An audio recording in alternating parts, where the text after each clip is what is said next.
اور وحشیانہ زندگی ختم کر کے تہذیب و تمدن کی زندگی شروع کی، اور وہ جگہ مکہ ہے، اس لیے اس کو ام القریٰ کہتے ہیں۔ آپ کو امی مکہ کی نسبت سے اور کثرت امت کی وجہ سے بھی کہا جاتا ہے۔ امی کے ایک معنی پاکی کے ہیں۔ نبی محترم کی فطرت اور عصمت تمام عیوب و نقائص سے پاک صاف تھی، اس لیے بھی آپ کو امی کہا جاتا ہے۔ خصائص الکبریٰ میں ہے کہ ام المومنین حضرت عائشہ صدیقہ نے انہی معنوں کو ملحوظ رکھتے ہوئے آپ کی شان میں اشعار کہے بھی تھے، جن کو سن کر آقا نامدار نے تبسم فرمایا تھا۔ بعثت سے قبل حضور اقدس نے کسی سے کوئی تعلیم حاصل نہ کی تھی، نہ ہی کسی سے کوئی علم و فنون سیکھے تھے۔ آپ کے لوح قلب پر کبھی کسی تحریر یا تقریر کا نقش ثبت نہیں ہوا تھا۔ آپ کبھی کسی مکتب میں داخل ہوئے اور نہ ہی کبھی دست مبارک نے قلم پکڑا، نہ زبان اتھر نے کبھی کوئی سبق لیا۔ لہٰذا لفظ امی سے ثابت ہے کہ آپ مروجہ لکھنے پڑھنے سے بالا تر تھے، اور 40 سال تک کسی نے آپ صلی اللہ علیہ وآلہ وسلم کی زبان مبارک سے کبھی کوئی عالمانہ گفتگو نہیں سنی تھی۔ سورۃ العنکبوت آیت نمبر 48 میں اللہ تعالیٰ خود فرماتے ہیں، ترجمہ: اے رسول، قرآن سے پہلے تم نہ کسی کتاب کو پڑھا کرتے تھے اور نہ ہی تمہارے دست راست نے کبھی کوئی خط کھینچا، تب تو یہ جھٹلانے والے اس پر شک بھی کر سکتے تھے۔ اس میں اللہ تعالیٰ کی یہ حکمت بھی پوشیدہ تھی کہ کوئی انسان آپ صلی اللہ علیہ وآلہ وسلم کے استاد ہونے کا دعویٰ نہیں کر سکتا تھا۔ آپ کی بسم اللہ اقرأ بسم ربک الذی خلق سے ہوئی خلق الانسان من علق، گویا آپ کی تعلیم خلقت انسانی سے شروع ہوئی۔ جو دنیا کا معلم اعظم بنا وہ کبھی کسی کا شاگرد نہیں بنا، لیکن اچانک ایک دم وہ محاسن اخلاق، اعلیٰ اعمال، تہذیب و تمدن، تدبر، اقتصادیات، سیاسیات اور عمرانیات کے در سے لوگوں کے دماغ کو روشن، روح کو پرنور اور دل کو اجلا کر دینے والی تعلیم دینے لگا۔ اس کی درسگاہ کے دروازے سب کے لیے وہاں ہیں۔ اس کی درسگاہ میں کالے، گورے، غریب، امیر،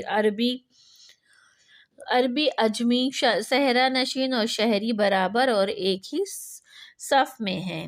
سورۃ آل عمران آیت نمبر 164 کا ترجمہ: اور نبی ان کو کتاب و حکمت کی تعلیم دیتا ہے۔ آپ کی تعلیم ابد تک معاشی، معاشرتی، قانونی، سیاسی علم و فکر کی رہنمائی کرتی ہے۔ آپ نے اپنی تعلیم کے ذریعے انسان کی انسانیت کو بام عروج پر پہنچایا اور خلیفۃ اللہ کے درجے پر فائز کر دیا۔ زمین پر انسان خلیفہ فی الارض کہلایا۔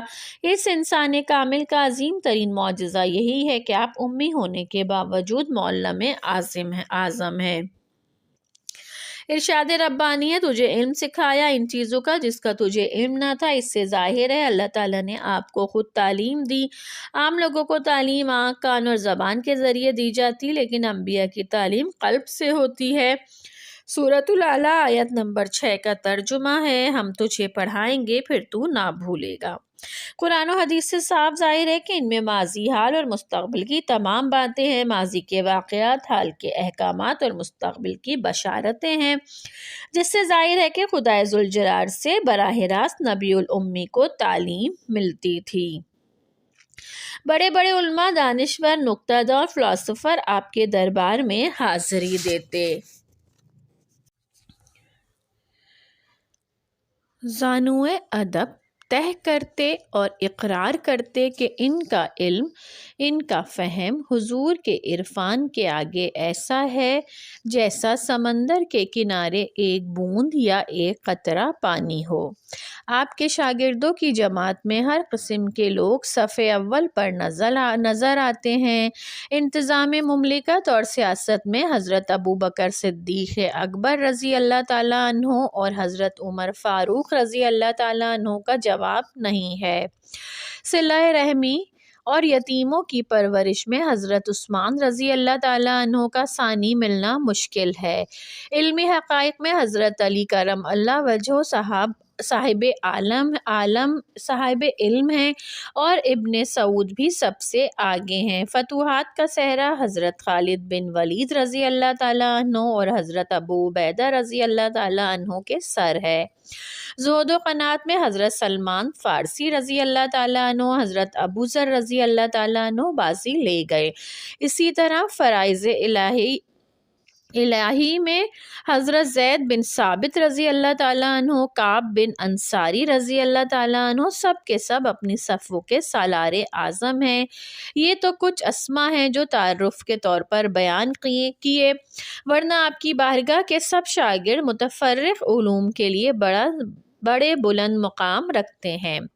عرب کے بدو چرواہوں کو آپ کی نظر کرم نے عالم، فاضل، ماہر علم و حکمت، تہذیب و تمدن، نظامت حکمرانی، عدل و انصاف اور عمرانیات میں دنیا کا استاد بنا دیا۔ آپ کی متقی و پرہیزگار زندگی، شاندار اخلاق اور حکمت و عدل کے اصولوں نے پوری دنیا سے خواہ دوست ہو یا دشمن خراج تحسین وصول کیا۔ اسی امی نبی کے شاگرد دنیا کے جس حصے میں پہنچے وہاں کے نظریات و عقائد کا انہوں نے نقشہ بدل ڈالا۔ حقوق نبی کی ایک پیشن گوئی یہ ہے کہ قدیم ٹیلے اس کے لیے جھک گئے جس کو پہاڑوں، درختوں اور ٹیلوں نے جھک کر سلام کیا اور ادب سے سرنگوں ہو گئے۔ تب اس کا اس دنیا میں نزول ہوا جس کی صدیوں پہلے نبیوں نے بشارت دی تھی۔ بچپن میں شام کے سفر میں حضرت محمد مصطفیٰ صلی اللہ علیہ وآلہ وسلم اپنے چچا ابو طالب کے ہمراہ تشریف لے جا رہے تھے۔ اس وقت آپ کی عمر 12 سال ہوگی۔ یہ لوگ جب بصرے پہنچے تو ایک عیسائی راہب بحیرہ کی خانقاہ میں اترے۔ اس راہب نے حضور صلی اللہ علیہ وآلہ وسلم کو دیکھ کر کہا کہ یہ بچہ سید المرسلین۔ جب اس سے پوچھا گیا کہ تمہیں کیسے معلوم ہوا تو اس نے بتایا کہ جب آپ لوگ پہاڑ سے اتر رہے تھے تو جس قدر پہاڑ، درخت اور ٹیلے تھے وہ سب سجدے کے لیے جھک گئے۔ اس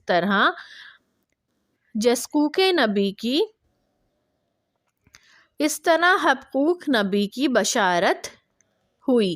نبی حقوق نے یہ بھی پیشن گوئی کی تھی کہ جب وہ کھڑا ہوگا تو زمین تھرا جائے گی، اس نے نگاہ کی تو قومیں لرز جائیں گی۔ قرآن شریف اور احادیث کے مطابق خداوند تعالیٰ نے نبی کریم صلی اللہ علیہ وآلہ وسلم کو 5 خاص چیزیں عطا فرمائی تھیں جو اور کسی کو نہیں ملی۔ نمبر 1، اگر دشمن 1 ماہ کی مسافت پر ہو تو آپ کا رعب و جلال اس پر طاری ہو جائے گا۔ نمبر 2، ساری زمین آپ کے اور آپ کی امت کے لیے پاکیزہ اور مسجد بنا دی گئی۔ نمبر 3، آپ کو فکر معاش سے غنی کر دیا گیا۔ نمبر 4، اس شافع محشر کو شفاعت کا حق دیا گیا۔ نمبر 5، پہلے نبی صرف اپنی قوم کے لیے خاص ہوا کرتے تھے مگر رب العالمین نے اپنے حبیب کو رحمت للعالمین بنا کر بھیجا۔ جب نبی کریم حضرت محمد صلی اللہ علیہ وآلہ وسلم شہر یا مکہ سے باہر تنہا تشریف لے جاتے تو کبھی کسی دشمن کو جرأت و ہمت نہیں ہوئی کہ آپ کو کسی قسم کا گزند پہنچائے۔ میلوں میں لاکھوں لوگوں کی موجودگی میں دیوتاؤں کے مقابلے میں جب آپ توحید کا اعلان کرتے اور جب تک آپ وعظ فرما رہے ہوتے تو کسی کی بھی تنہا انسان پر حملہ کرنے کی ہمت نہ ہوتی اور وہ آپ کا بال بیکا نہ کر سکتے۔ اس مرد مجاہد مومن کے خلاف طائف کے سردار جو جانی دشمن تھے وہ بھی دور سے ہی پتھر مارتے مگر قریب آنے کی جرأت نہ کر سکتے۔ بالآخر وہی لوگ مدینہ آ کر مسلمان ہوئے۔ یمن ملک جب ایران کے قبضے سے نکل گیا تو وہاں کے لوگ مدینہ بھی آ کر مشرف با اسلام ہوئے۔ محسن انسانیت کی دنیا میں تشریف آوری سے مشیت ازدی خالق کون و مکان کا مقصد یہ تھا کہ اہل دنیا کو ان کی مقدس و مطہر زندگی سے مکمل ہدایت و رہبری حاصل ہو اور یہ دنیا جو ظلم و استبداد اور ملعونیت میں گرفتار ہے اس سے آزاد ہو جائے۔ آپ کی دنیا میں تشریف آوری کا مقصد اللہ تعالیٰ کی آخری ہدایات اور آخری پیغام کی تکمیل تھی، جو خاتم النبیین انسان کامل پر مکمل ہونا تھا۔ رحمت للعالمین نے آ کر انسانوں کو انسانوں کی غلامی سے نجات دلائی اور آقائی بخشی۔ محسن اعظم نے انسان کو خلیفۃ الارض اور اللہ کا نائب اعظم کہا۔ اس انسان کامل نے مکمل ہمہ گیر معاشرے کا تصور دنیا کو دیا، جو ارتقائی منزلوں کا ساتھ دینے والا ہے اور ہر دور میں جدید بھی ہے۔ خیر البشر نے محبت، مساوات اور عدل کا سبق دیا، اصول قائم کیے، زندگی کو نئی قدروں اور عظمتوں میں ڈھالا اور دنیا کو جہالت، کفر اور گمراہی سے نجات دلائی۔ خاتم النبیین کا آخری اور ابدی پیغام یہ ہے کہ عزت کا معیار تقویٰ ہے۔ آپ کی تعلیم بھی یہی ہے کہ سب مسلمان بھائی بھائی ہیں، کسی عربی کو کسی اجمی پر کوئی فوقیت نہیں، کسی گورے کو کسی کالے پر کوئی برتری نہیں، سب انسان محترم و معزز ہیں۔ واجب التعظیم وہ شخص ہے جو متقی ہو۔ اسماء حسنی حضرت محمد صلی اللہ علیہ وسلم۔ سورۃ الصف آیت نمبر 6 میں اللہ تعالیٰ فرماتے ہیں، اور یاد کرو عیسیٰ ابن مریم کی وہ بات جو اس نے کہی تھی کہ اے بنی اسرائیل، میں تمہاری طرف اللہ کا بھیجا ہوا رسول ہوں، تصدیق کرنے والا ہوں تورات کی جو مجھ سے پہلے آئی ہوئی ہے، اور بشارت دینے والا ہوں ایک رسول کی جو بعد میں آئے گا، جس کا نام احمد ہوگا۔ آپ صلی اللہ علیہ وآلہ وسلم کے بہت سے نام ہیں، لیکن 2 نام محمد اور احمد آپ صلی اللہ علیہ وآلہ وسلم کے ذاتی اور باقی صفاتی نام کہلاتے ہیں۔ نبی اکرم صلی اللہ علیہ وآلہ وسلم کے یہ تمام اسماء گرامی عظیم برکتوں اور خصوصیتوں والے ہیں، اور اللہ تعالیٰ نے ہر نام کی جدا تاثیر اور انقلاب انگیزی رکھی ہے۔ احمد حضرت محمد مصطفیٰ صلی اللہ علیہ وآلہ وسلم کا اسم مبارکہ ہے، جو حضرت عیسیٰ علیہ السلام کی بشارت کے مطابق ہے، اور آپ کی والدہ محترمہ نے بھی آپ کا نام احمد رکھا۔ احمد ہم سے مشتق ہے، جس کے معنی ہے سب سے زیادہ تعریف کرنے والا۔ آپ نے ریت کے ذروں اور آسمان کے ستاروں سے زیادہ اپنے معبود حقیقی کی تعریف کی ہے، اور اس کی حمد و ثنا دنیا میں پھیلائی ہے۔ محمد صلی اللہ علیہ وسلم۔ محمد کے معنی وہ جس کی بہت تعریف کی گئی ہو۔ قرآن کریم میں رسول خدا کے نام محمد صلی اللہ علیہ وآلہ وسلم رسول خدا کے لیے نام محمد صلی اللہ علیہ وآلہ وسلم استعمال ہوا ہے، جو قرآن کریم میں 4 جگہوں پر استعمال ہوا۔ سورہ آل عمران آیت نمبر 144 میں اللہ تعالیٰ فرماتے ہیں، اور محمد صلی اللہ علیہ وآلہ وسلم ایک رسول ہی تو ہیں، ان سے پہلے بھی بہت سے رسول گزر چکے ہیں۔ سورۃ الاحزاب آیت نمبر 40 میں اللہ تعالیٰ فرماتے ہیں، مسلمانوں، محمد صلی اللہ علیہ وسلم تم مردوں میں سے کسی کے باپ نہیں ہیں، لیکن وہ اللہ کے رسول ہیں اور تمام نبیوں میں سب سے آخری نبی ہیں۔ سورہ محمد آیت نمبر 2 میں اللہ تعالیٰ فرماتے ہیں، اور جو لوگ ایمان لے آئے ہیں اور انہوں نے نیک عمل کیے ہیں اور ہر بات کو دل سے مانا جو محمد صلی اللہ علیہ وسلم پر نازل کی گئی ہے، اور وہ ہے سراسر حق ان کے رب کی طرف سے۔ سورہ فتح آیت نمبر 29 میں اللہ تعالیٰ فرماتے ہیں، محمد صلی اللہ علیہ وآلہ وسلم اللہ کے رسول ہیں۔ آپ کا یہ بابرکت مقدس اسم گرامی آپ کے دادا عبد المطلب نے رکھا، جس کے معنی ہیں جس کی بہت زیادہ تعریف کی جائے۔ اس سے قبل یہ نام عرب میں کسی کا نہیں تھا۔ دادا کی خواہش تھی کہ میرے پوتے کی بہت زیادہ تعریف ہو۔ یہ نام ایک عظیم پیشن گوئی ثابت ہوئی۔ آپ کی بہت زیادہ تعریف دنیا میں ہوتی ہے اور ابد تک ہوتی رہے گی۔ والدین کے ناموں کا اثر آپ کی شخصیت میں رچا بسا ہے۔ عبداللہ کی عبودیت آمنہ کا امن، حلیمہ کے حلم سے آپ کا وجود پاک مکمل ہوا۔ جس بچے کے جسم اطہر میں یہ خوبیاں ہوں یقیناً اس کا نام محمد صلی اللہ علیہ وسلم ہی ہونا چاہیے تھا۔ لفظ محمد ہم سے ہی نکلا ہے۔ آپ کی ذات گرامی کو ہم سے ایک خاص نسبت ہے، اسی لیے آپ کو محمود کہتے ہیں۔ آپ کی امت حمادوں کہلاتی ہے۔ آپ کی لائی ہوئی کتاب قرآن شریف کی ابتدا بھی یہ الحمدللہ رب العالمین سے ہوتی ہے۔ آپ کا ہر عمل عبادت ہے۔ آپ قرآن پاک کی چلتی پھرتی تصویر ہیں۔ آمنہ کا لال اگر رحمت العالمین ہے تو اس کے لیے وہ سراپا رحمت ہے، دشمن سب سے پیار کیا، سب پر رحم کیا۔ عبد المطلب کی دلی خواہش و مراد پوری ہوئی اور ہر صبح طلوع آفتاب سے قبل اللہ اکبر کے ساتھ محمد صلی اللہ علیہ وآلہ وسلم کی صدا بھی بلند ہوتی ہے۔ لاکھوں درود و سلام اس پر بھیجے جاتے ہیں اور دن میں 5 مرتبہ اس کے نام کا اعلان عام ہوتا ہے۔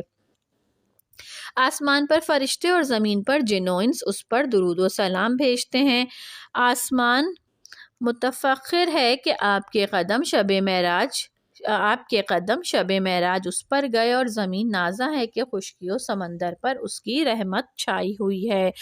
عبد، آپ کو اللہ تعالیٰ نے عبد کہہ کر بھی مخاطب کیا۔ عبد معنی اللہ کا غلام۔ اس غلام نے اپنے آقا کی ایسی غلامی کی کہ جس نے بندوں کو اللہ کا خلیفہ بنا دیا اور وہ اللہ کا نائب کہلائے۔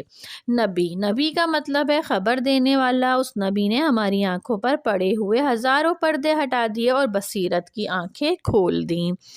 رسول، آپ کی رسالت نے انسان کو اللہ تعالیٰ کی سب سے بڑی نعمت دین اسلام سے نوازا۔ صادق، عرب کے مشرکین آپ کو صادق کہہ کر پکارتے۔ تمام صحیفے آپ کی صدق و حقانیت سے بھرے پڑے ہیں اور ان میں آپ کا نام صادق و امین آتا ہے۔ سچائی کا درجہ دین و دنیا میں بلند ترین ہے۔ امین، حضرت یحییٰ علیہ السلام نے اپنے مکاشفات میں یہی نام بتایا ہے اور قریش میں بھی آپ کو اسی لقب سے پکارتے تھے۔ اس نام سے آپ کا مرتبہ ظاہر ہے۔ حبیب، آپ کو حبیب اس لیے پکارتے ہیں کہ خدا آپ صلی اللہ علیہ وآلہ وسلم سے پیار کرتا ہے اور آپ صلی اللہ علیہ وآلہ وسلم نے اپنی محبت سے انسانی زندگی کے ہر پہلو کو حسین و خوبصورت بنا دیا۔ اس معلم اعظم کے لیے حضرت عیسیٰ علیہ السلام نے فرمایا تھا کہ وہ آ کر صداقت کی تعلیم کو پورا کرے گا۔ اس کے درس کا آغاز انسان کے لیے تمام علوم کے دروازے وا کرتا ہے اور انجام معرفت سے ہوتا ہے۔